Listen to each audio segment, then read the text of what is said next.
നമസ്കാരം. മഴയും മലയാളിയും തമ്മിൽ വളരെ വലിയ ബന്ധമാണുള്ളത്. കവികളും സാഹിത്യകാരന്മാരും സിനിമാക്കാരും ഒക്കെ സൃഷ്ടികളിലൂടെ അത് വെളിപ്പെടുത്തിയിട്ടുമുണ്ട്. എന്നാൽ 2018 മുതൽ മലയാളിക്ക് മഴയെന്ന് കേട്ടാൽ അതിൽ ഭയത്തിൻ്റെ അംശമുണ്ട്, ഭീതിയുടെ അംശമുണ്ട്, ആശങ്കയുടെ അംശമുണ്ട്. മാറിയ മഴ സാഹചര്യങ്ങളിൽ ഇന്ന് നമ്മളോടൊപ്പം ശാസ്ത്ര വർത്തമാനത്തിൽ പങ്കെടുക്കുന്നത് തിരുവനന്തപുരത്തെ കാലാവസ്ഥാ നിരീക്ഷണ കേന്ദ്രം മേധാവി ഡോക്ടർ നീത കെ ഗോപാൽ മാഡമാണ്. മാഡം നമസ്കാരം. നമസ്കാരം. മാഡം, ഈ ഇൻ്റർവ്യൂ ആരംഭിക്കുന്നതിന് മുമ്പ് തന്നെ നമ്മുടെ പൊതുസമൂഹത്തിന് അറിയേണ്ട ചില കാര്യങ്ങളുണ്ട്. എന്താണ് കാലാവസ്ഥാ നിരീക്ഷണ കേന്ദ്രത്തിൻ്റെ പ്രധാന ചുമതലകൾ? ഇന്ത്യ കാലാവസ്ഥാ വകുപ്പ് ഗവൺമെൻറ് ഓഫ് ഇന്ത്യയുടെ നോഡൽ ഏജൻസിയാണ്. കാലാവസ്ഥയും അനുബന്ധ വിഷയങ്ങളെ പറ്റി ആധികാരികമായി സംസാരിക്കുവാനും പിന്നെ നമുക്ക് എല്ലാവർക്കും അറിയാവുന്നതുപോലെ കാലാവസ്ഥ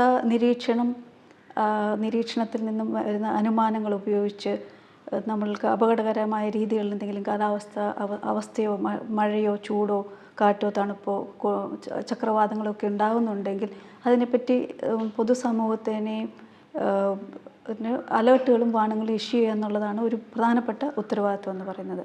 അതുപോലെ തന്നെ പൊതുസമൂഹത്തിന് എന്നുള്ളതിന് പോലെ തന്നെ മറ്റ് മേഖലകളായ വ്യോമയാനം, ഷിപ്പിംഗ്, ഫിഷിംഗ്, പിന്നെ ഓയിൽ എക്സ്പ്ലോറേഷൻ തുടങ്ങി എല്ലാ ആക്ടിവിറ്റികളിലും, കൃഷി പോലെ എല്ലാ ആക്ടിവിറ്റികളും കാലാവസ്ഥയുമായി ബന്ധപ്പെട്ട് കിടക്കുന്നതാണ്. അപ്പോൾ അതുകൊണ്ട് അതിനായിട്ട് പ്രത്യേകിച്ച് ഓരോ വിങ്ങുകളുമുണ്ട് ഇന്ത്യ മെട്രോളജിക്കൽ ഡിപ്പാർട്ട്മെൻറ്റിന്.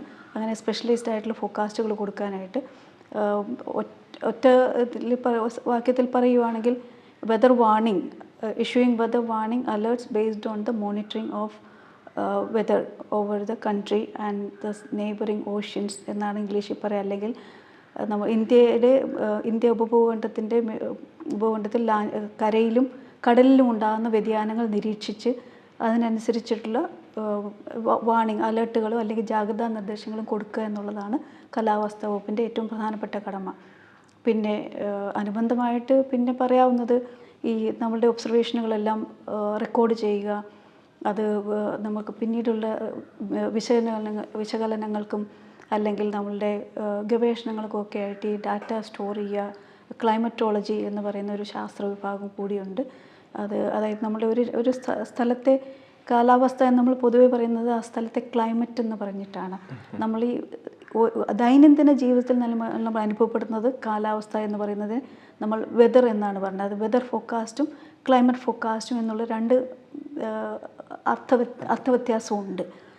അപ്പോൾ ഒരു സ്ഥലത്തെ കാലാവസ്ഥ എന്ന് പറയുന്നത് ആ പ്രദേശത്തിൻ്റെ ഭൂപ്രകൃതി, അത് അവിടെ കുന്നും മലകൾ പോലെയുള്ള എന്തെങ്കിലും ഘടകങ്ങളുണ്ടോ, അല്ലെങ്കിൽ സമുദ്രത്തോട് എത്ര ചേർന്ന് കിടക്കുന്നു, ഇങ്ങനെയുള്ള പല ഘടകങ്ങളും ഇതിനെ ബാധിക്കുന്നുണ്ട്. അപ്പോൾ ഇതേ ഘടകങ്ങൾ തന്നെ നമ്മളുടെ ദൈനംദിനത്തിൽ നമ്മൾ നിത്യേനയുള്ള നമ്മുടെ ജീവിതത്തിൽ അനുഭവപ്പെടുന്ന കാലാവസ്ഥയിലും ഇതുകൊണ്ടുള്ള ഏറ്റക്കുറച്ചിലുകൾ ഉണ്ടാവാറുണ്ട്. മാഡം, ഇന്ത്യൻ കാലാവസ്ഥ അല്ലെങ്കിൽ വിശേഷ കേരളത്തിലെ കാലാവസ്ഥ പറയുകയാണെങ്കിൽ നമുക്ക് യാഥാസ്ഥിതികമായി നമ്മൾ ഫോളോ ചെയ്ത് വരുന്ന ഒരു ട്രജക്ടറി ഉണ്ട്. South west monsoon, north east monsoon. ഈ കഴിഞ്ഞ കുറച്ച് കാലങ്ങളായിട്ട് ഇതിനൊക്കെ എന്ത് വ്യതിയാനമാണ്, ഇപ്പോൾ ഡ്യൂറേഷൻ ആയാലും അതിൻ്റെ ഒരു സ്പോണ്ടേനിറ്റി ആയാലും എന്ത് മാറ്റമാണ് മാഡം കണ്ടിട്ടുള്ളത്? ഈ രണ്ട് മൺസൂണുകൾക്ക് പ്രത്യേകിച്ച് അങ്ങനെ പാറ്റേണിൽ വലിയ വ്യത്യാസമൊന്നും വന്നിട്ടില്ല. പക്ഷേ നമ്മൾ കണ്ടിരിക്കുന്ന ഒരു വ്യത്യാസം എന്ന് പറയുന്നത് ഈ മഴയുടെ പാറ്റേണിൽ, അല്ലെങ്കിൽ കാലവർഷകാലത്ത് വരുന്ന മഴയുടെ പാറ്റേണിന് ഒരു ചെറിയ വ്യത്യാസം നമ്മൾ കാണുന്നുണ്ട്. അതായത് നേരത്തെ കാലത്ത് ഇൻട്രൊഡക്ഷനിൽ പറഞ്ഞതുപോലെ കവിതയും കഥകളും ഒക്കെ ഉണ്ടായിട്ടുള്ള അങ്ങനെയുള്ളൊരു ആ കാലാവസ്ഥ, അല്ലെങ്കിൽ നമ്മൾ ഒത്തിരി റിലേറ്റ് ചെയ്യപ്പെട്ടിരുന്ന ആ ഒരു കാലവർഷക്കാലമല്ല ഇപ്പോൾ കൂടുതലും പറഞ്ഞതുപോലെ ചിലർക്കെങ്കിലും ഇതുകൊണ്ട് എന്തെങ്കിലും വേദനാജനകമായിട്ടോ അല്ലെങ്കിൽ നഷ്ടങ്ങളോ ഒക്കെ സംഭവിച്ചിട്ടുള്ളവർക്ക് വേദനപ്പെടുത്തുന്ന അല്ലെങ്കിൽ ഭീതിപ്പെടുത്തുന്ന ഒരു കാലവർഷം ആയി ചിലർക്കെങ്കിലും അത് മാറിയിട്ടുണ്ട്. പിന്നെ അതിന് പ്രധാന കാരണം എന്ന് പറയുന്നത് കാലവർഷകാലത്ത് മഴ എന്ന് പറഞ്ഞാൽ മിക്കവാറും ഇങ്ങനെ സ്റ്റഡിയായി നിരന്തരമായി കണ്ടിന്യൂസ് ആയി പെയ്തുകൊണ്ടിരുന്ന ഒരു മഴ അനുഭവമാണ് നമുക്കുണ്ടാകുന്നത്. പക്ഷേ ഇപ്പോഴെന്ന് പറഞ്ഞാൽ ആ 24 മണിക്കൂറിൽ പെയ്യുന്ന മഴ ചിലപ്പോൾ ആ ദിവസത്തിൻ്റെ 2-3 മണിക്കൂറിലുള്ള ഒരു വിൻഡോയിൽ അല്ലെങ്കിൽ ആ ഒരു ഭാഗത്ത് മാത്രമായിട്ട് അത് കോൺസെൻട്രേറ്റ് ചെയ്യുമ്പോൾ അതുകൊണ്ടുണ്ടാകുന്ന ഇമ്പാക്റ്റിലുണ്ടാകുന്ന വ്യത്യാസമാണ് ഈ പേടിപ്പെടുത്തുന്ന അവസ്ഥയ്ക്ക് കാരണം. അളവിലൊരു പക്ഷേ ഒരേപോലെ ആയിരിക്കാം, പക്ഷേ ഇത് 24 മണിക്കൂറിൽ സ്പ്രെഡ് ആവണ്ട, അല്ലെങ്കിൽ 24 മണിക്കൂറിൽ കണ്ടിന്യൂസ് ആയിട്ട് വരേണ്ട മഴ ഒരുപക്ഷെ ഒരു മണിക്കൂർ 2 മണിക്കൂർ അങ്ങനെ ഏതെങ്കിലും ദിവസത്തിൻ്റെ ഏതെങ്കിലും ഒരു ഭാഗത്ത് മാത്രമാണ് നമ്മൾ അനുഭവിക്കുന്നത്. അപ്പോൾ അതുകൊണ്ടാണ് അതിൻ്റെ ഇമ്പാക്റ്റ് കൂടുതലാണെന്ന് പറയുന്നത്, അതുകൊണ്ടുള്ള ആഘാതം കൂടുതലാണെന്ന് പറയുന്നത്. ഇവിടെ IMDയുടെ ഇപ്പോഴുള്ള മഴ പ്രവചനങ്ങൾ, പ്രഡിക്ഷൻ അഥവാ ഫോർകാസ്റ്റ്, ഇപ്പോഴുള്ള പ്രവചനങ്ങളും ഒരു 3 ദശാബ്ദങ്ങൾക്ക് മുമ്പ്, ഒരു 30 years ബിഫോർ ഉള്ള പ്രവചനങ്ങളും എങ്ങനെ വ്യത്യസ്തമാകുന്നു? വളരെ വ്യത്യാസമുണ്ട്. കാരണം 30 വർഷം മുൻപ് എന്നൊക്കെ പറയുമ്പോൾ നമ്മൾ തീർത്തും മാനുവലായിട്ടുള്ള, അല്ലെങ്കിൽ എന്താണ് പറയുന്നത്, വെതർ ചാർട്ടുകളിൽ നമ്മൾ രേഖപ്പെടുത്തുന്ന നിരീക്ഷണങ്ങളൊക്കെ മാനുവലായിട്ട് ഞങ്ങൾ കൈകൊണ്ട് വരച്ച് അനലൈസ് ചെയ്ത് ചാർട്ട് വിശകലനം ചെയ്ത് അതിൽ നിന്നാണ് നമ്മൾ ഫോർകാസ്റ്റ് ഇഷ്യൂ ചെയ്തുകൊണ്ടിരുന്നത്. അപ്പോൾ നമുക്ക് സപ്പോർട്ടിംഗ് ആയിട്ട് അന്നുണ്ടായിരുന്ന കുറച്ച് റഡാറുകളും ചില അപൂർവം എന്ന് പറയാൻ പറ്റില്ല, പക്ഷെ നമുക്ക് വെതർ സാറ്റലൈറ്റ്സ് ഉണ്ടായിരുന്നു. പക്ഷേ ഇന്നത്തെ പോലെ അത്രയും ഫ്രീക്വൻ്റ് ആയിട്ടുള്ള ഒബ്സർവേഷൻ ഉണ്ടായിരുന്നില്ല, ഇത്രയും ഹൈ റെസൊല്യൂഷനിലുള്ള പ്രോഡക്ട്സ് ഉണ്ടായിരുന്നില്ല. പക്ഷേ നമ്മൾക്ക് സപ്പോർട്ടിന് സാറ്റലൈറ്റ്സ് ഉണ്ടായിരുന്നു, റഡാറുകളും ഉണ്ടായിരുന്നു. പക്ഷേ ഇത്രയും സാങ്കേതിക മികവ് അന്ന് അവകാശപ്പെടാനുണ്ടായിരുന്നില്ല.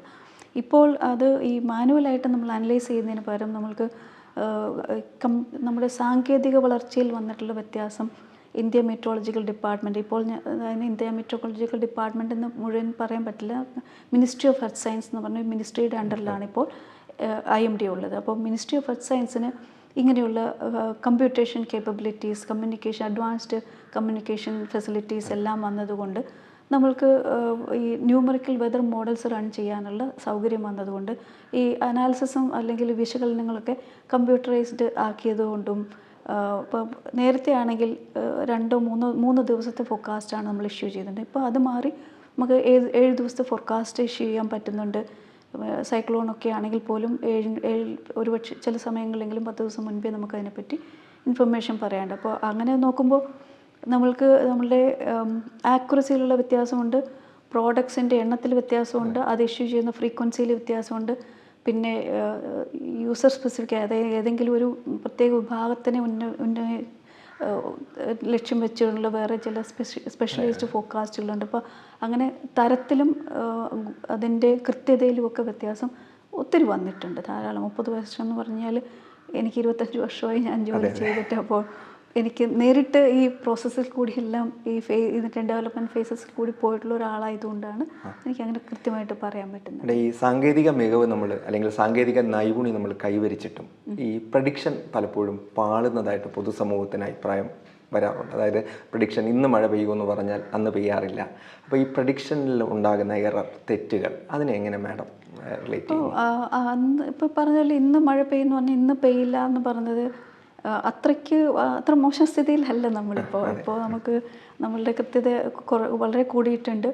പിന്നെ ഓരോരുത്തരും നിൽക്കുന്നിടത്ത് മഴ പെയ്തില്ല എന്നുള്ളത് കൊണ്ടായിരിക്കും. അപ്പം നമ്മൾ ചില ടെക്നിക്കൽ നമ്മളുടെ കമ്പാരിസൺ റിസർച്ചിനും ഒക്കെ ആയിട്ട് നമ്മൾ ചില മഴ എവിടെ പെയ്യുന്നു, എത്ര പെയ്യുന്നു എന്നുള്ളതിനെ പറ്റി നമ്മൾക്ക് ഒരു വ്യക്തമായ ഒരു കണക്കുണ്ട്. അപ്പോൾ അത് വെച്ചിട്ടാണ് നമ്മൾ മഴ പെയ്തോ ഇല്ലയോ എന്നുള്ളത്. അപ്പോൾ കേരളം തന്നെയാണെങ്കിൽ നമ്മൾക്ക് ഉള്ള എല്ലാ ജില്ലകളും ഒരു ജില്ലയുടെ ഒരു ഭാഗത്ത് നിൽക്കുന്ന ആൾക്ക് ഉണ്ടാകുന്ന മഴയനുഭവം ആയിരിക്കില്ല മറ്റൊരു ഭാഗത്ത്. പ്രത്യേകിച്ചും മലയോര പ്രദേശത്ത് നിൽക്കുന്ന ആൾക്ക് ചിലപ്പോൾ മഴ കൂടുതലായിരിക്കും അനുഭവപ്പെടുന്നത്. അപ്പോൾ അങ്ങനെയുള്ള വ്യത്യാസങ്ങളുണ്ട് ഈ പറച്ചിലിൻ്റെ പിന്നിൽ.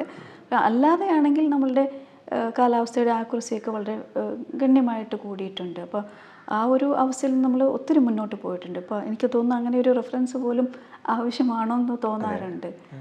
ഈ ഫോർകാസ്റ്റുമുണ്ട്, നൗകാസ്റ്റുമുണ്ട്. അപ്പോൾ ഫോർകാസ്റ്റിൽ ചില എറർ ഫാക്ടേഴ്സ് വന്നാലും നൗകാസ്റ്റിൽ നമുക്കത് ഓവർകം ചെയ്യാൻ പറ്റില്ലേ? അത് നൗകാസ്റ്റ് എന്ന് പറഞ്ഞാൽ 3 മണിക്കൂറിൽ ഇപ്പോഴുള്ള അവസ്ഥയെ നമ്മൾ ഒരു 3 മണിക്കൂർ നേരത്തേക്ക് പ്രൊജക്റ്റ് ചെയ്യുക അല്ലെങ്കിൽ എക്സ്റ്റെൻഡ് ചെയ്യുക എന്നുള്ളതാണ് അതിൻ്റെ അകത്ത് ഉദ്ദേശിക്കുന്നത്. അപ്പോൾ ഇപ്പോൾ നമ്മൾക്ക് ഉള്ള ഒബ്സർവേഷൻസ്, ഇപ്പോൾ റഡാർ ഒബ്സർവേഷൻ ആണെങ്കിലും റെയിൻ ഗേജസ് എന്നുള്ള മഴമാവനുകളിൽ നിന്നുള്ള മഴയുടെ അളവ്, സാറ്റലൈറ്റ് ഇമേജ്, പിന്നെ മറ്റ് ബാക്കിയുള്ള നമ്മുടെ സാധാരണ നമ്മൾ ഉപയോഗിക്കുന്ന ചില ഒബ്സർവേഷൻസിൻ്റെ പ്രഷർ, വിൻഡ് വാല്യൂസ്, ഇതെല്ലാം ഇങ്ങനെയുള്ള ഒബ്സർവേഷൻ വെച്ചുകൊണ്ട് 3 മണിക്കൂർ നേരത്തേക്കുള്ള പ്രൊജക്ഷനാണ്. അപ്പോൾ ഈ നൗകാസ്റ്റിൽ എന്താ ലക്ഷ്യം വെക്കുന്നതെന്ന് പറഞ്ഞാൽ, ഇപ്പോൾ നമ്മൾ ഈ ഫോർകാസ്റ്റ് എന്ന് പറയുന്നത് 24 മണിക്കൂർ വാലിഡിറ്റി ഉള്ളതാണ്. അതിൽ നിന്ന് ഈ 24 മണിക്കൂറിൽ നമ്മൾക്ക് ഈ ഓരോ 3 മണിക്കൂറായിട്ട് നമ്മളതിനെ സെക്ഷൻ ചെയ്യുവാണെങ്കിൽ ഇപ്പോൾ ഏതെങ്കിലും ഒരു ഭാഗത്ത് പ്രത്യേകിച്ചും നമ്മൾ കാലാവസ്ഥ കൂടുതൽ തീവ്രമായ കാലാവസ്ഥ അനുഭവം ഉണ്ടാകുന്ന ഏതെങ്കിലും സെക്ഷനിലും ഉണ്ടാകും. അപ്പോൾ അത് തത്സമയം ആളുകളിലേക്ക് എത്തിക്കുക എന്നുള്ളൊരു ഉദ്ദേശം കൂടി ഈ നൗകാസ്റ്റിനുണ്ട്. നൗകാസ്റ്റ് എല്ലാ കാറ്റഗറിയിലും വരാറുണ്ട്, ലൈറ്റ് റെയിൻഫോൾ, മോഡറേറ്റ് റെയിൻഫോൾ എല്ലാ കാറ്റഗറിയിലും വരാറുണ്ട്. പക്ഷേ അത് നമ്മൾ 24 മണിക്കൂറും കണ്ടിന്യൂസ് ആയിട്ട് ഇത് അപ്ഡേറ്റ് ചെയ്യുന്നുണ്ട്. പക്ഷേ ഇതിൻ്റെ പ്രധാന ഉദ്ദേശം എന്ന് പറയുന്നത് എന്തെങ്കിലും ആപൽക്കരമായ രീതിയിൽ എന്തെങ്കിലും ഒരു കാലാവസ്ഥ വന്നിട്ടുണ്ടെങ്കിൽ അത് പെട്ടെന്ന് ആളുകളിലേക്ക് കമ്മ്യൂണിക്കേറ്റ് ചെയ്യുക എന്നുള്ളത്. പിന്നെ ആദ്യം ചോദിച്ച ചോദ്യത്തിന് കുറച്ചുകൂടി ഒരു വിശദീകരണം എന്താണെന്ന് വെച്ചാൽ, നമ്മൾ കാലാവസ്ഥ എന്ന് പറയുന്ന ഒരു എക്സാക്ട് സയൻസ് അല്ല. അതായത് നമ്മളൊരു അപ്രോക്സിമേഷൻ വെച്ചിട്ടാണ് തുടങ്ങുന്നത്. അപ്പം നമ്മൾ ഇന്ത്യയുടെ കാര്യം എടുക്കുകയാണെങ്കിൽ ഇന്ത്യയിലെ എല്ലാ പോയിന്റിലും നമ്മൾ ഒബ്സർവേഷൻ എടുക്കുന്നില്ല. ഏകദേശം ഒരു മാനുവലായിട്ടുള്ള ഒബ്സർവേഷൻസ് എന്ന് പറഞ്ഞാൽ ഏകദേശം ഒരു 600 സ്റ്റേഷൻ എന്ന് വിചാരിക്കുക. അപ്പോൾ അത് ഇന്ത്യയെ നമ്മൾ പൂർണ്ണമായും റെപ്രസെൻ്റ് ചെയ്തു എന്ന് നമുക്ക് പറയാൻ പറ്റില്ല. പിന്നെ ഒരു ന്യൂമറിക്കൽ വെതർ മോഡൽ എടുത്താൽ ഈ നമ്മുടെ ഇന്ത്യയിലെ എല്ലാ കണ്ടീഷൻസും നമ്മൾ അതിലേക്ക് സന്നിവേശിപ്പിച്ചു എന്ന് നമുക്ക് പറയാൻ പറ്റില്ല. അപ്പോൾ നമ്മൾ അപ്രോക്സിമേഷൻസ് വെച്ച് തന്നെയാണ് ഇത് തുടങ്ങുന്നത്. അപ്പം മാനുവലായിട്ടുള്ള അനാലിസിസ് ആയാലും NWP മോഡൽ ബേസ്ഡ് അനാലിസിസ് ആണെങ്കിലും നമ്മൾ ധാരാളം അപ്രോക്സിമേഷൻസ് അവിടെ തന്നെ തുടക്കത്തിൽ തന്നെ ഉപയോഗിക്കുന്നുണ്ട്. അപ്പോൾ അതുകൊണ്ട് തന്നെ അതിൻ്റെ എൻഡ് റിസൾട്ട്സിൽ വേരിയേഷൻ വരാം. പിന്നെ ന്യൂമറിക്കൽ വെതർ മോഡലുകളിൽ കുറേ 7 അല്ലെങ്കിൽ 10 അല്ലെങ്കിൽ 15 ദിവസത്തേക്കുള്ള പ്രവചനമാണ് നടത്തുന്നത്. അപ്പോൾ ഈ തെറ്റുകൾ അത് പല മൾട്ടിപ്ലിക്കേഷൻ പ്രോസസ്സിലൂടെ അല്ലെങ്കിൽ ഇൻ്റഗ്രേഷൻ പ്രോസസ്സിലൂടെ അത് മൾട്ടിപ്ലൈ ചെയ്ത് വരാറുണ്ട്. അതുകൊണ്ടാണ് ചിലപ്പോൾ ഇപ്പോൾ ഇന്ന് രാവിലത്തെ ഒബ്സർവേഷൻ ബേസ് ചെയ്തിട്ട് റൺ ചെയ്ത ന്യൂമറിക്കൽ മോഡലും ഇന്ന് വൈകുന്നേരത്തെ മോഡൽ ഒബ്സർവേഷൻസ് ബേസ്ഡ് ചെയ്തിട്ടുള്ള മോഡലുകളും ഇപ്പോൾ നാളത്തെ കാലാവസ്ഥ തന്നെയാണെങ്കിൽ അതിൽ പോലും വ്യത്യാസം വരാം. അപ്പോൾ അത് ഈ അപ്രോക്സിമേഷനിൽ വരുന്ന ഒരു പ്രശ്നമാണ്. അതുകൊണ്ടാണ് ഞാൻ പറഞ്ഞത് നമ്മൾ 2 4 എന്ന് പറയുന്ന അത്ര ലളിതമല്ല കാലാവസ്ഥ. കാരണം നമ്മൾ പല നാച്ചുറലായിട്ടുള്ള പല പ്രതിഭാസങ്ങളെയും നമ്മൾ മാത്തമാറ്റിക്കൽ ഇക്വേഷൻസ് ഉപയോഗിച്ചിട്ട് മോഡൽ റെപ്രസെൻറ്റ് ചെയ്യുകയാണ് ചെയ്യുന്നത്. അപ്പോൾ അതിൽ പലപ്പോഴും ഈ അപ്രോക്സിമേഷൻസ് ഒത്തിരി വരാം. അതുകൊണ്ടാണ് ഇവിടെ ഈ കമ്പ്യൂട്ടർ മാതൃകകളെ പറ്റി ചോദിച്ചുകൊണ്ട്, അതായത് കമ്പ്യൂട്ടർ മോഡൽസ്, ന്യൂമറിക്കൽ മോഡലിംഗ്, അതിൽ ഇന്ത്യൻ മോഡൽസ് നമുക്കിപ്പോൾ ഉണ്ടോ, അതോ നമ്മൾ വിദേശ നിർമ്മിത മോഡലുകളെ കസ്റ്റമൈസ് ചെയ്യുകയാണോ? ഇന്ത്യൻ കോൺട്രിബ്യൂഷൻ അതിലെത്രത്തോളമാണ്? അത് ഇന്ത്യൻ നിർമ്മിത മോഡൽ എന്ന് പറയുന്നതിൽ വലിയ പ്രസക്തി ഉണ്ടെന്ന് എനിക്ക് തോന്നുന്നില്ല. കാരണം ഒരു മാത്തമാറ്റിക്കൽ മോഡൽ എന്ന് പറഞ്ഞു കഴിഞ്ഞാൽ നമ്മളുടെ ന്യൂട്ടൻ്റെ ചലന നിയമങ്ങളൊക്കെ ഉപയോഗിച്ചിട്ടുള്ള ബേസിക് ആയിട്ടുള്ള കുറച്ച് സൂത്രവാക്യങ്ങൾ മാത്രമാണ്. അതിൽ നമ്മൾ എന്ത് ഡാറ്റ അല്ലെങ്കിൽ എങ്ങനെ നമ്മളൊരു ഫിസിക്കൽ പ്രോസസ്സിനെ അല്ലെങ്കിൽ ഇപ്പോൾ ബാഷ്പീകരണം അല്ലെങ്കിൽ ഇവാപ്പറേഷൻ പോലെയുള്ളൊരു ഫിസിക്കൽ പ്രോസസ്സ് അല്ലെങ്കിൽ നമ്മളുടെ വെസ്റ്റേൺ ഗട്ട്സിനെ നമ്മൾ എങ്ങനെ റെപ്രസെൻ്റ് ചെയ്യുന്നു, അതുപോലെ നമ്മൾ ഇപ്പം ഇവാപ്പറേഷൻ, കണ്ടൻസേഷൻ, ഇങ്ങനെ പ്രകൃതിയിൽ നടക്കുന്ന എല്ലാ പ്രോസസ്സുകളെയും നമ്മൾ എങ്ങനെ ആ മോഡലിലേക്ക് സന്നിവേശിപ്പിക്കുന്നു എന്നുള്ളതിനനുസരിച്ചിട്ടാണ്. അപ്പോൾ അതുകൊണ്ട് ഒരു ഇന്ത്യൻ ആയിട്ടുള്ള അല്ലെങ്കിൽ ഇന്ത്യയിൽ ഒരാൾ എഴുതിയ മോഡലും വിദേശത്തു നിന്നുള്ള ഒരാൾ എഴുതിയ മോഡലുകളും ബേസിക്കലി സ്ട്രക്ചറിലൊന്നും വ്യത്യാസം ഉണ്ടാവില്ല. കാരണം ബേസിക് ഗവേണിംഗ് ഇക്വേഷൻസ് സെയിം ആണെന്നുള്ളത് അറിയാമല്ലോ. ഇന്ത്യൻ IT മേഖലയിൽ ഒരു 10-15 കൊല്ലമായി വലിയൊരു കുതിച്ചുചാട്ടമുണ്ട്. സോഫ്റ്റ്വെയർ ടെക്നോളജീസ് വരുന്നു, കോഡിങ്ങുകൾ വളരെ വ്യാപകമാവുന്നു. അപ്പം നമുക്ക് അങ്ങനെ ഒരു മോഡൽ നമ്മുടെ വളർന്നു വരുന്ന വിദ്യാർത്ഥി സമൂഹത്തിന് അത് ചെയ്യാൻ പറ്റില്ല. അതിൻ്റെ പ്രായോഗിക വശം എന്താണ്?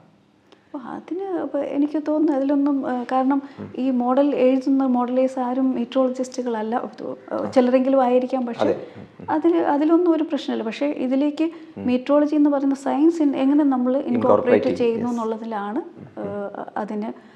അതിപ്പോൾ അതിന് മോഡലേഴ്സും മീറ്ററോളജിസ്റ്റുകളും കൂടി ഒന്നിച്ചിരുന്നാലേ അത് ചെയ്യാൻ പറ്റുള്ളൂ. അപ്പോൾ അതുകൊണ്ട് എപ്പോഴും ഈ IT പ്രൊഫഷണൽസിന് എപ്പോഴും ഇതിലൊരു സ്കോപ്പുണ്ട്. പിന്നെ ഇപ്പോൾ പുതിയൊരു ആലോചന എന്താണെന്ന് വെച്ചാൽ മെഷീൻ ലേണിങ്ങും ആർട്ടിഫിഷ്യൽ ഇൻ്റലിജൻസും ഉപയോഗിക്കുകയാണ്. അപ്പോൾ അത് നിർമ്മിത ബുദ്ധി അതിനെപ്പറ്റിയെല്ലാം ചർച്ചകളൊക്കെ തുടങ്ങിയിട്ടുണ്ട്. ചില സെൻറ്ററുകളെങ്കിലും എക്സ്പെരിമെൻ്റൽ ബേസിസിൽ അത് ഉപയോഗിക്കുന്നുമുണ്ട്.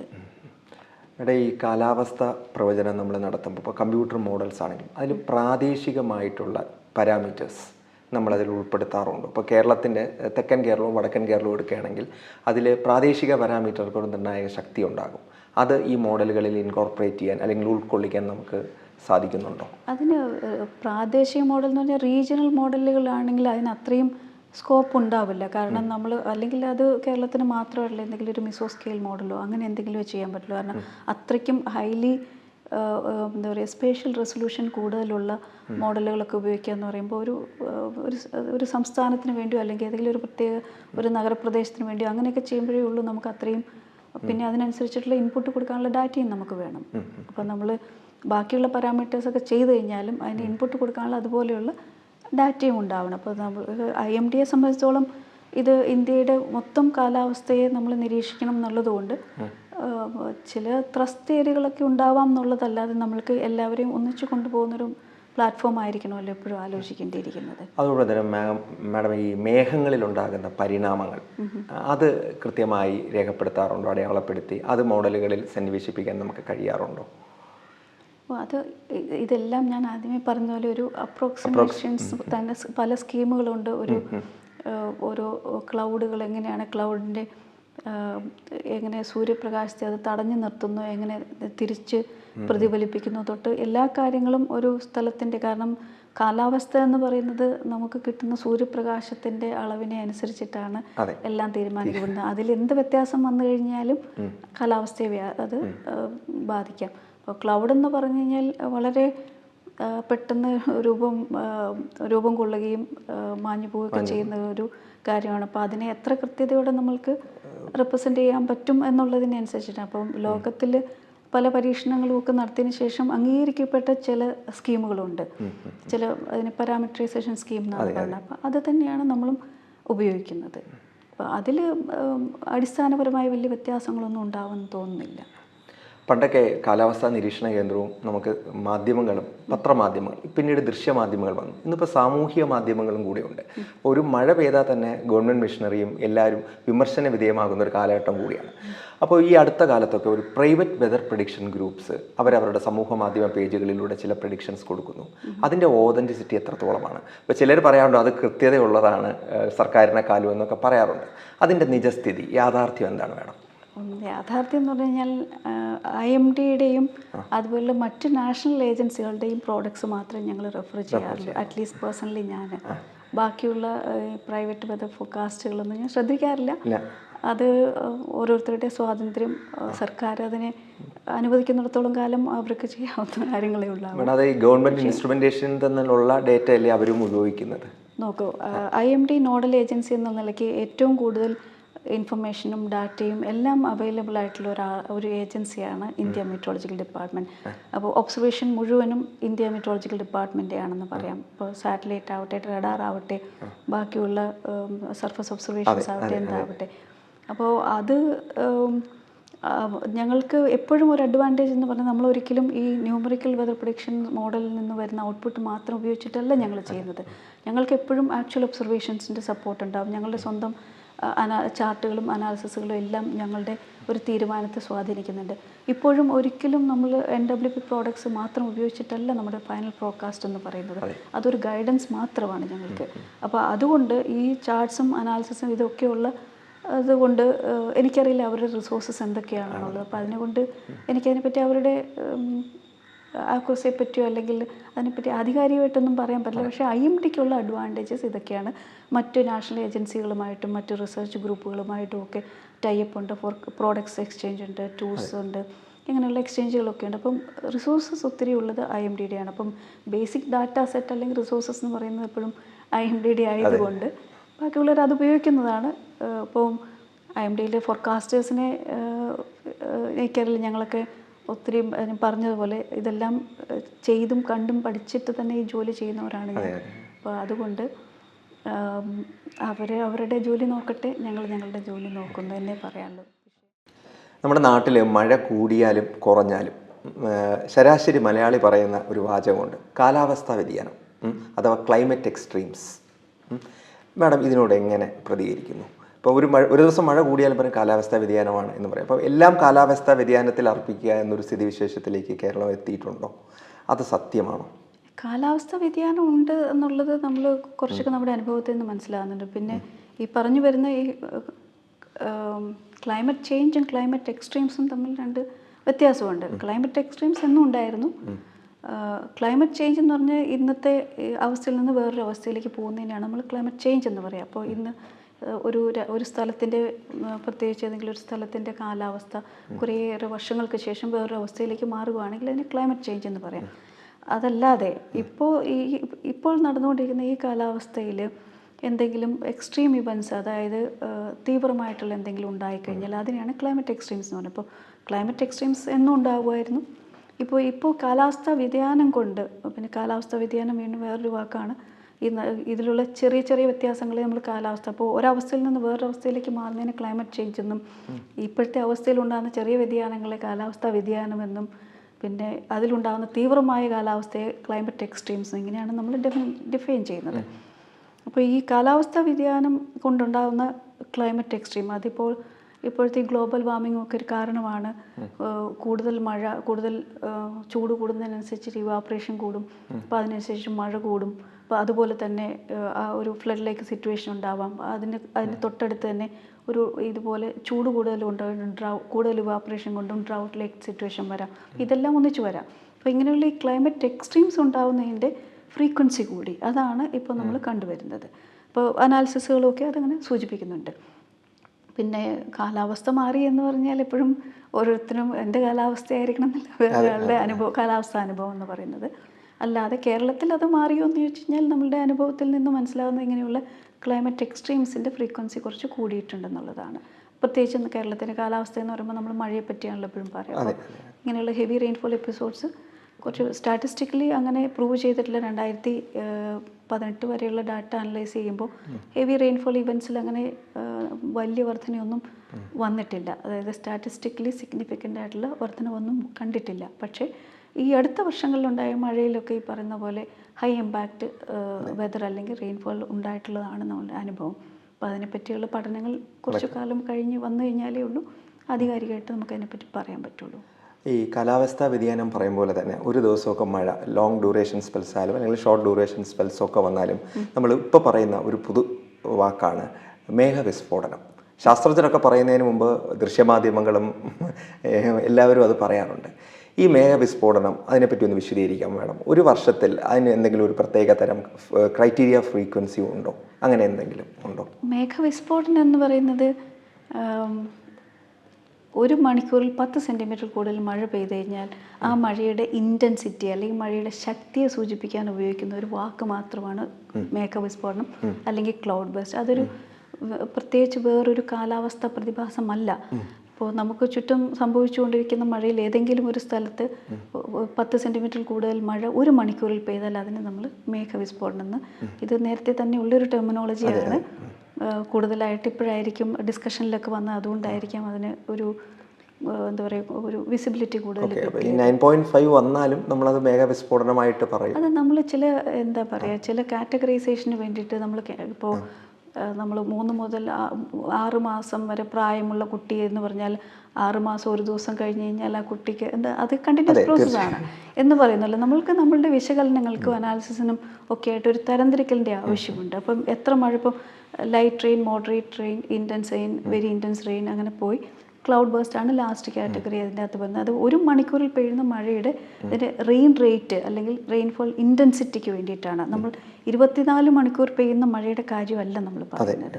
24 മണിക്കൂർ പെയ്യുന്ന മഴയ്ക്ക് ഹെവി, ലൈറ്റ്, മോഡറേറ്റ്, ഹെവി അങ്ങനെ ഒരു കാറ്റഗറൈസേഷനുണ്ട്. ഇത് റെയിൻ റേറ്റിനെ അല്ലെങ്കിൽ ഇൻറ്റൻസിറ്റിയെ സൂചിപ്പിക്കാൻ ഉപയോഗിക്കുന്ന ഒരു വാക്കാണ് ക്ലൗഡ് ബേസ്റ്റ് എന്ന് പറയുന്നത്. അല്ല അതൊരു വേറെ ഒരു പ്രതിഭാസമല്ല എന്ന് പറയാൻ ആഗ്രഹിക്കുന്നു. ഒരു ജില്ലയിൽ ഒരു പ്രദേശത്ത് നന്നായി മഴ പെയ്യുന്നു, ഒരു 5 കിലോമീറ്റർ അപ്പുറത്ത് മഴ ഒട്ടും പെയ്യുന്നുമില്ല. അപ്പോൾ ഇതൊക്കെ എങ്ങനെയാണ് നമ്മൾ അതിനെ വിശദീകരിക്കുക? അതിനെ നേരത്തെ സൂചിപ്പിച്ച ക്ലൗഡ് ബേസ്റ്റുമായിട്ട് എന്തെങ്കിലും ബന്ധമുണ്ടോ? അതോ മറ്റ് റീജിയണൽ? പൊതുവെ ഇങ്ങനെയുള്ള മഴ എന്ന് പറയുന്നത് സാധാരണ വേനൽ മഴയിലാണ് ഇങ്ങനെ കാണുക, അല്ലെങ്കിൽ മൺസൂൺ കുറച്ച് ശക്തി കുറഞ്ഞിരിക്കുന്ന സമയത്താണ് അങ്ങനെ ഉണ്ടാവുക. മൺസൂൺ സമയത്ത് പരക്കെ മഴ പെയ്യും, വ്യാപകമായി മഴ പെയ്യും. അല്ലാതെയുള്ള മഴകളിലാണ്, അതായത് മൺസൂണിന് മുൻപുള്ള, അതായത് പ്രീ മൺസൂൺ അല്ലെങ്കിൽ സമ്മർ ടൈമിലുണ്ടാവുന്ന വേനൽക്കാല മഴയിൽ എന്ന് പറയുന്നാൽ അത് അതുണ്ടാകുന്ന അതിൻ്റെ ഫോർമേഷനും അതിന് ക്ലൗഡിൻ്റെ സ്ട്രക്ചറും വ്യത്യാസമാണ്. ഇടിമേഘങ്ങളാണ് ഉണ്ടാവുക. അപ്പോൾ ഇടിമേഘങ്ങളുടെ സൈസ് വളരെ കുറവാണ് കാലവർഷ മേഘങ്ങളെ സംബന്ധിച്ച് കമ്പയർ ചെയ്ത് കഴിഞ്ഞാൽ. അപ്പോൾ ഇടിമേഘങ്ങളിൽ നിന്നുണ്ടാകുന്ന മഴ ഒരു വളരെ ചുരുങ്ങിയ ഒരു പ്രദേശത്തേക്ക് മാത്രമായിട്ടാകും ഉണ്ടാവുക. അതുകൊണ്ടാണ് നമ്മളൊരു പഞ്ചായത്തിൽ നിന്ന് മറ്റൊരു പഞ്ചായത്തിലേക്ക് പോയി പക്ഷേ മഴ ഉണ്ടാവണമെന്നില്ല, ഉണ്ടെങ്കിൽ തന്നെ അതിൻ്റെ ഇൻറ്റൻസിറ്റിയിൽ കാര്യമായിട്ടുള്ള വ്യത്യാസം ഉണ്ടാകും. മാഡം, പണ്ടൊക്കെ മഴ പെയ്താൽ വലിയ ലോങ് ഡ്യൂറേഷൻ സ്പെൽസ് ആണെങ്കിൽ പോലും നമുക്ക് പ്രളയ ഭീഷണി ഒന്നുമില്ലായിരുന്നു. പക്ഷേ ഇന്ന് 1 മണിക്കൂർ മഴ പെയ്താൽ കേരളത്തിലെ വിവിധ പ്രദേശങ്ങളിൽ ഫ്ലാഷ് ഫ്ലഡ്സുകൾ ഉണ്ടാകുന്നു. അത് നമ്മുടെ മഴയുടെ ഇൻറ്റൻസിറ്റി കൂടിയത് കൊണ്ടാണോ അതോ നമ്മുടെ കനാൽ ഡ്രെയിനേജ് നെറ്റ്വർക്കിൻ്റെ പ്രശ്നങ്ങൾ കൊണ്ടാണോ? അത് രണ്ടും കൂടിയുള്ള ഒരു കാര്യമായിട്ട് എനിക്ക് തോന്നുന്നു. കാരണം ഡ്രെയിന് പണ്ട് നമുക്ക് ചതുപ്പുകളൊക്കെ ഉണ്ടായിരുന്നു. ചതുപ്പുകൾ എന്ന് പറഞ്ഞാൽ ബേസിക്കലി ചതുപ്പ് കുളങ്ങൾ, അതൊക്കെ ബേസിക്കലി വാട്ടറിൻ്റെ സിങ്ക് അല്ലെങ്കിൽ അതിന് ശേഖരിക്കപ്പെടാനുള്ള സ്ഥലങ്ങളായിട്ടാണ് ഉണ്ടായിരുന്നത്. ഇപ്പോൾ ചതുപ്പ് അല്ലെങ്കിൽ വയലുകളൊക്കെ. അപ്പോൾ അതിൻ്റെ അളവൊക്കെ കുറഞ്ഞത് ഒരു പരിധി വരെ ഇതിന് കാരണമായേക്കാം. പിന്നെ ഈ പറഞ്ഞ പോലെ മഴയുടെ ഇൻറ്റൻസിറ്റിയിൽ വന്ന വ്യത്യാസം. ഇപ്പം 10 മണിക്കൂർ മഴ 10 സെൻറ്റിമീറ്റർ മഴ 24 മണിക്കൂറിൽ കണ്ടിന്യൂസ് പെയ്തിറങ്ങിയാൽ ഉണ്ടാകുന്ന അതേ ഇമ്പാക്റ്റ് ആയിരിക്കില്ല 10 മണിക്കൂർ മഴ 1 മണിക്കൂറിൽ അല്ലെങ്കിൽ 2 മണിക്കൂറിൽ പെയ്താൽ ഉണ്ടാവുക. അപ്പോൾ അതുകൊണ്ട് ആ റെയിൻ റേറ്റിൽ വന്ന വ്യത്യാസം നമ്മളുടെ ഇങ്ങനെയുള്ള ഈ ബുദ്ധിമുട്ടുകൾക്ക് ഒരു കാരണമായിരിക്കാം. ഈ മഴ മാപിനികൾ, റെയിൻ മെഷർ ചെയ്യാനുള്ള നമ്മുടെ ഫിസിക്കൽ ഒബ്സർവേഷൻ ഇൻസ്ട്രുമെൻറ്റ്സ് കേരളത്തിൽ എത്രത്തോളം സജ്ജമാണ്? അതിൻ്റെ എണ്ണം എത്രത്തോളമാണ്? അത് നമ്മൾക്ക് മാനുവലായി ഒബ്സർവ് ചെയ്യുന്ന ഒബ്സർവേറ്ററികളുണ്ട്.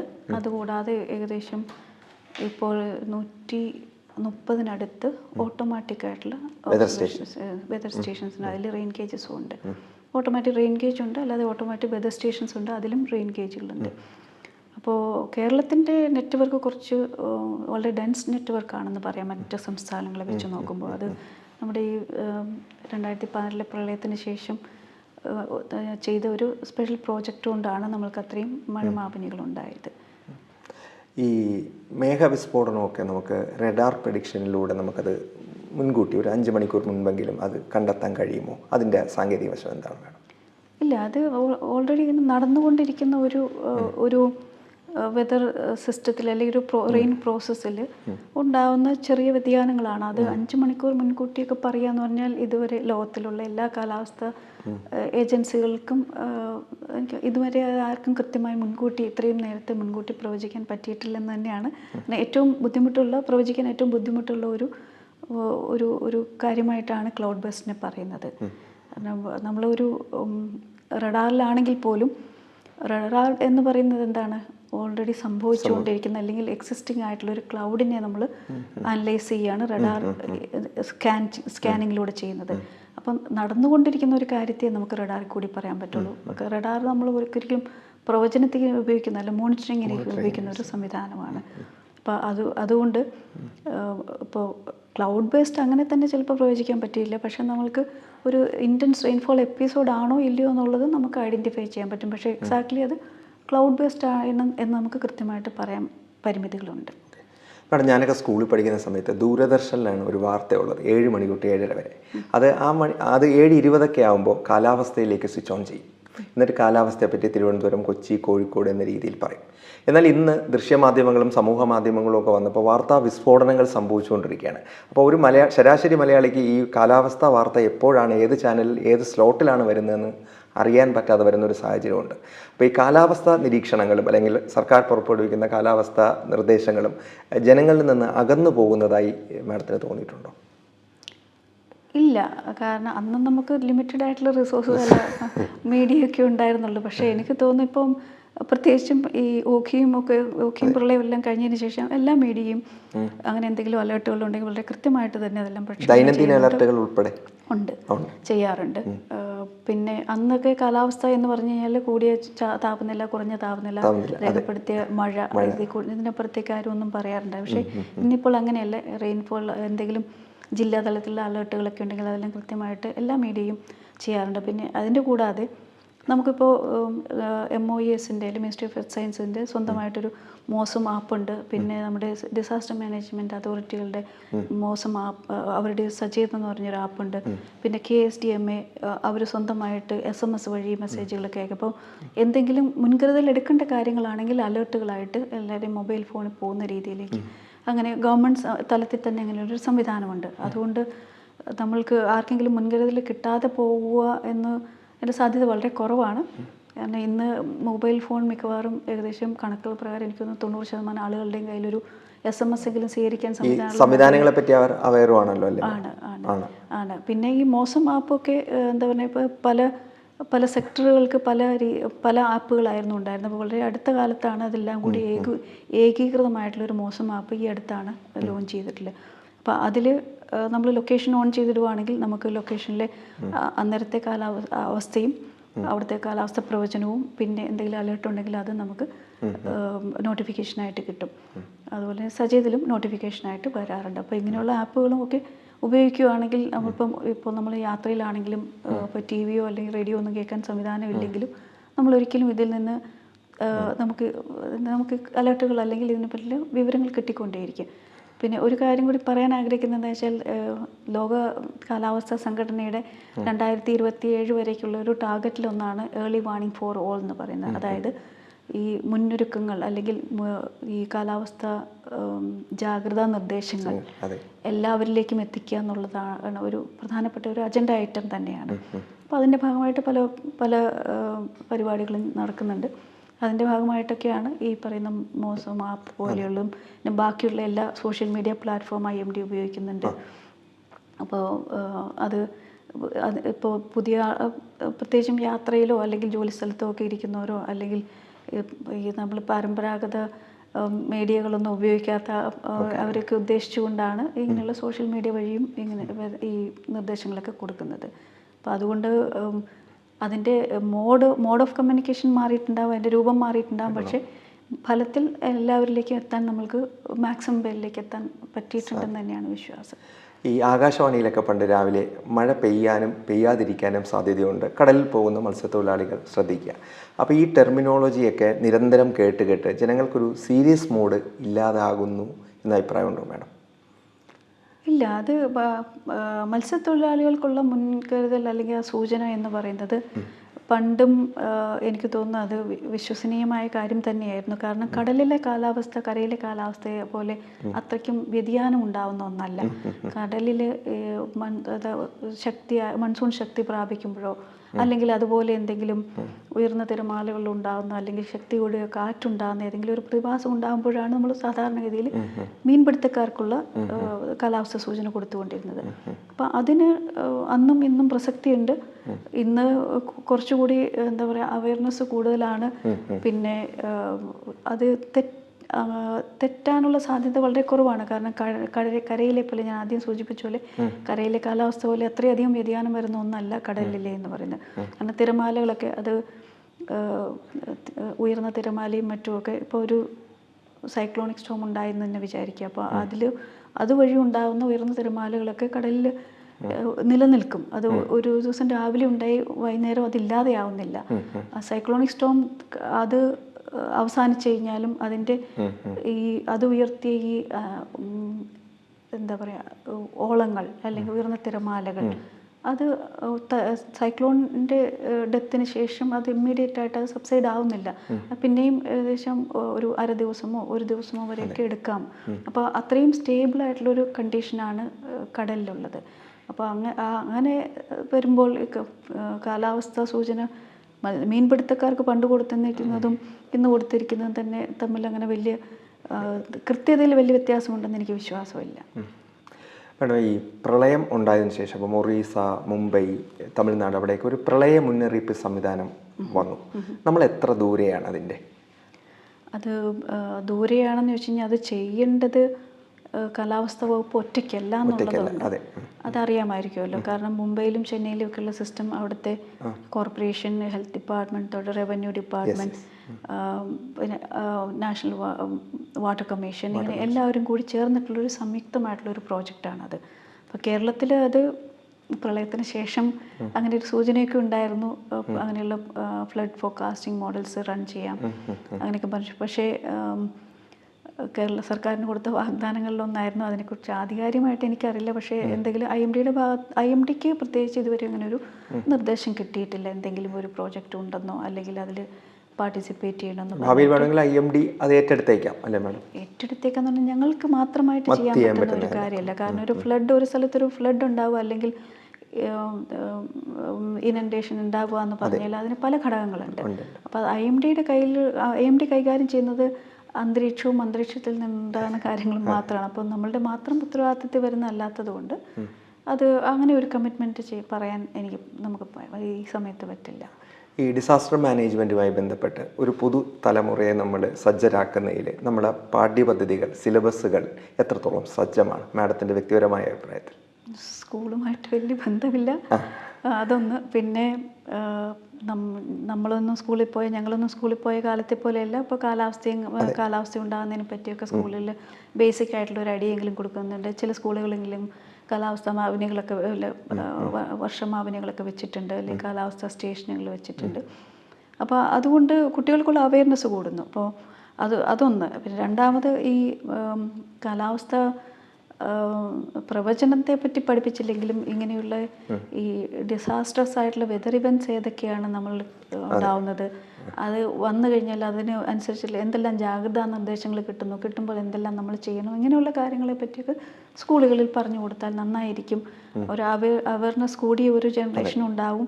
അതിനനുസരിച്ചിട്ടുള്ള ഇപ്പോൾ എന്താ പറയുക, നമ്മൾ അറിഞ്ഞുകൊണ്ടൊരു തീരുമാനം എടുക്കുന്നതിന് എപ്പോഴും ഒരു പ്രാപ്തരായിട്ടുള്ള ഒരു ജനറേഷനായിരിക്കും വരിക. അപ്പോൾ ഞാൻ ഈ വിദേശ രാജ്യങ്ങളിലൊക്കെ ഞാൻ കേട്ടിട്ടുണ്ട്, ശരിയാണോ എന്ന് എനിക്കറിയില്ല, ഈ സമ്പൂർണ്ണ വാർത്താ ചാനൽ എന്നതുപോലെ സമ്പൂർണ്ണ ക്ലൈമറ്റ് ചാനൽസ് അവിടെ ഉണ്ട് എന്ന് പറയുന്നു.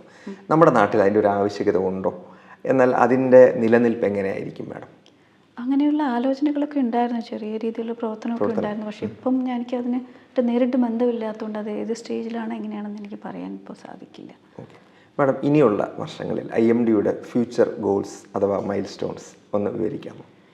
അത് ഇപ്പോൾ എൻ്റെ വ്യക്തിപരമായ അഭിപ്രായത്തിൽ എനിക്ക് പറയാൻ പറ്റും. കാരണം ഇന്ത്യയുടെ ഫ്യൂച്ചർ ഗോൾസ് അതൊക്കെ എന്താ പറയുക, എങ്ങനെ ആയിത്തീരണം എന്ന് പറഞ്ഞാൽ എപ്പോഴും നമ്മുടെ ആക്യുറസി ഏറ്റവും പ്രധാനപ്പെട്ട ഒരു കാര്യം എന്ന് പറയുന്നത് എപ്പോഴും ഈ highly localised high impact weather ഇവൻറ്റ്സിന് നല്ല അതായത് കാലെക്കുട്ടി മുന്നറിയിപ്പ് കൊടുക്കാൻ പറ്റുക എന്നുള്ളതാണ്. എനിക്ക് തോന്നുന്നു ലോകത്തിലെ ഒട്ടുമിക്ക രാജ്യങ്ങളുടെയും ഏറ്റവും കൂടുതൽ റിസർച്ച് നടക്കുന്ന ഒരു ഫീൽഡും ഒരുപക്ഷെ അതായിരിക്കാം.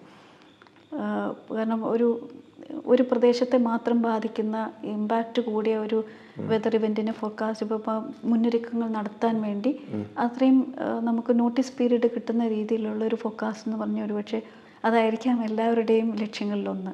IMDയുടെയും അങ്ങനെ തന്നെയാണ്. അല്ലാതെയുള്ള ഫ്യൂച്ചർ ഗോൾസൊക്കെ എന്താ പറയുക, എല്ലാവരും പറയുന്ന പോലെയൊക്കെ തന്നെയാണ്. ഫൈനൽ ക്വസ്റ്റ്യൻ മാഡം, IMD എടുക്കുന്ന ഒത്തിരി ഡാറ്റകളുണ്ട് വിദ്യാർത്ഥികൾക്കും ഗവേഷകർക്കും. അത് എങ്ങനെയാണ് വിദ്യാർത്ഥികൾക്ക് ലഭ്യമാവുക? അപ്പോൾ പലരും ചോദിക്കാൻ ആഗ്രഹിക്കുന്ന ഒരു ചോദ്യമാവും, അതിനെപ്പറ്റി ഒന്ന് പറയാമോ മാഡം? പെട്ടെന്നുള്ള എന്തെങ്കിലും ഒരു ആവശ്യത്തിനാണ് 1-2 സ്റ്റേഷൻ്റെ എന്തെങ്കിലും ഇൻഫർമേഷനൊക്കെ ആണെങ്കിൽ അത് ഇവിടുത്തെ സ്റ്റേഷനിൽ നിന്ന് കിട്ടാറുണ്ട്, നമ്മൾ തിരുവനന്തപുരം ഓഫീസിൽ നിന്ന് കിട്ടും. അങ്ങനെ അല്ലാതെ റിസർച്ച് പർപ്പസിനൊക്കെ ആണെങ്കിൽ IMDയുടെ പൂനെ സെൻറ്ററിൻ്റെ കീഴിൽ പ്രവർത്തിക്കുന്ന ഒരു നാഷണൽ ഡാറ്റാ സെൻറ്ററുണ്ട്. അവർക്കൊരു വെബ് പോർട്ടലുണ്ട്, ഡാറ്റ സപ്ലൈ dsp.imdpune.gov.in എന്ന് പറഞ്ഞു. ഈ സൈറ്റിൽ നമ്മൾ രജിസ്റ്റർ ചെയ്യുവാണെങ്കിൽ പല പബ്ലിക്കിന് വേണ്ടിയിട്ടോ അല്ലെങ്കിൽ പബ്ലിക് ഇൻട്രസ്റ്റിൽ ഉപയോഗിക്കാനുള്ള പല ഡാറ്റയും ഫ്രീ ഓഫ് കോസ്റ്റ് ആയിട്ട് കിട്ടാറുണ്ട്. അതിൽ ഒരു റിക്വസ്റ്റ് ഇട്ട് കഴിഞ്ഞാൽ നമ്മളുടെ പർപ്പസ് എന്താണെന്നെല്ലാം പറഞ്ഞിട്ട് കഴിഞ്ഞാൽ റിസർച്ചേഴ്സിനും അല്ലെങ്കിൽ അങ്ങനെ പബ്ലിക് ഫണ്ട് ഉപയോഗിച്ചിട്ടുള്ള പ്രോജക്ട്സിനും ഒക്കെ ഡാറ്റയൊക്കെ ഫ്രീ ആണ്. മിക്കവാറും എല്ലാ ഡാറ്റയും ഫ്രീ ആണ്. അങ്ങനെ അല്ലാതെ എന്തെങ്കിലും കൊമേഴ്സ്യൽ പർപ്പസിനൊക്കെ ഉപയോഗിക്കുന്ന ഡാറ്റയ്ക്ക് മാത്രമേ ഉള്ളൂ ചാർജ് ചെയ്യുള്ളൂ. കാരണം അവരതിൽ നിന്നൊരു പ്രോഫിറ്റ് ഉണ്ടാക്കുന്നു എന്നുള്ള രീതിയിൽ കൊമേഴ്സ്യൽ പർപ്പസിന് മാത്രമേ പൊതുവെ ഈ ചാർജ് ചെയ്യാറുള്ളൂ, അല്ലെങ്കിൽ ഒട്ടുമിക്കവാറും. പിന്നെ ആക്ച്വൽ റെക്കോർഡ്സ് നിങ്ങൾക്ക് കിട്ടുള്ളൂ, അതിൽ നിന്ന് കമ്പ്യൂട്ടേഷൻസോ അല്ലെങ്കിൽ ഡിറൈവ്ഡ് ഡാറ്റയോ അതൊന്നും കിട്ടില്ല. അത് നിങ്ങൾക്ക് ഡാറ്റ ഒറിജിനൽ ഫോമിൽ കിട്ടും. അത് ഈ ഒരു പ്ലാറ്റ്ഫോം ഇപ്പോൾ വളരെ സക്സസ്ഫുൾ ആയിട്ട് റൺ ചെയ്യുന്നുണ്ട്. കാരണം ഇപ്പോൾ അങ്ങനെ ഡയറക്റ്റ് ഒരാൾക്ക് നേരിട്ട് ഡാറ്റ പ്രൊക്യൂർ ചെയ്യാവുന്ന രീതിയിലേക്ക് നമ്മളുടെ ആർക്കൈവ്സ് ഒക്കെ റെഡി ആയിട്ടുണ്ട്. വർത്തമാനകാല ഇന്ത്യയിൽ മഴ പെയ്യാതിരിക്കുന്നാലും അല്ലെങ്കിൽ മഴ കൂടുതൽ പെയ്താലും നമ്മളതിനെ ഈ ശാസ്ത്രത്തെ മാറ്റി നിർത്തി അന്ധവിശ്വാസങ്ങൾ പലതും ചെയ്യാറുണ്ട്. മഴ പെയ്യാൻ അന്ധവിശ്വാസമായ ആചാരങ്ങൾ, അതിനെപ്പറ്റി മാഡത്തിന് എന്താണ് പറയാനുള്ളത്? എനിക്ക് എന്താ പറയുക, ഒരു ശാസ്ത്ര വിദ്യാർത്ഥി എന്ന നിലയിൽ എനിക്കതിനെപ്പറ്റി പ്രത്യേകിച്ചൊരു അഭിപ്രായം പറയാനില്ല. ഓക്കെ, എല്ലാവിധ ഭാവങ്ങളും വേണം. Thank you.